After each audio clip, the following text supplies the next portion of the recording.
আৰক্ষীৰ জালত ভণ্ড বাবা বাবাৰ ভাও ধৰি মহিলাৰ ঘৰত লুটপাট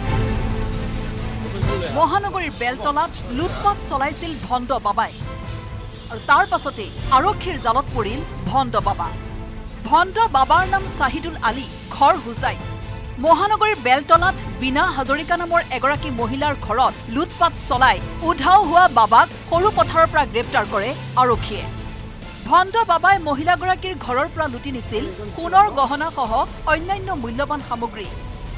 অৱশেষত বশিষ্ঠ আৰক্ষীৰ তৎপৰতাত সৰু পথাৰত চুৰি সামগ্ৰীসহ আৰক্ষীয়ে গ্ৰেপ্তাৰ কৰিবলৈ সক্ষম হয় ভণ্ড বাবা চাহিদুল আলীক ভণ্ড বাবাৰ কবলৰ পৰা উদ্ধাৰ হয় সোণৰ চেইন সোণৰ আঙুঠি সোণৰ খাৰু সোণৰ কাণফুলি ৰূপৰ ব্ৰেচলেট আৰু ৰূপৰ খাৰু ইফালে ভণ্ড বাবাই চুৰি কৰি নিয়া সামগ্ৰী ক্ৰয় কৰি বিপদত পৰিল আন এজন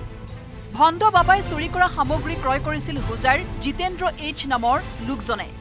ভণ্ড বাবা চাহিদুল আলীৰ স্বীকাৰোক্তিৰ ভিত্তিত আৰক্ষীয়ে গ্ৰেপ্তাৰ কৰিছে জিতেন্দ্ৰ এইচক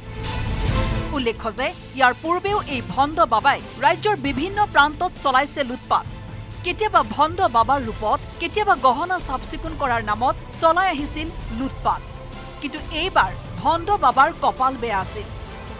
যাৰ বাবে আৰক্ষীৰ জালত পৰিল ভণ্ড বাবা চাহিদুল আলী নামৰ মানুহজনে মাজে মাজে বাবাজীৰ ৰূপ লৈ কিনে ঘৰত এনেকৈ লুটপাট কৰে নাইবা কেতিয়াবা তেখেতে সোণ চাফা কৰা বা ৰূপ চাফা কৰা মানুহ হৈও মানুহৰ ঘৰলৈ যায় আৰু গৈ কিনে সোণৰ আ অলংকাৰ ইত্যাদি লুটপাট কৰে কেছটোত চাহিদুল আলী তেখেতে নিজে স্বীকাৰো কৰিছে আৰু আমাৰ CCTV ফুটেজতো সেইটো গোটেইখিনি আছেই আৰু তেখেতক যোৱাকালি সৰু পথাৰৰ পৰা এৰেষ্ট কৰা হৈছে আৰু পাছত যিখিনি সোণ ৰূপৰ অলংকাৰ ইত্যাদি আছে সব হুজাইৰ পৰা উদ্ধাৰ কৰা হৈছে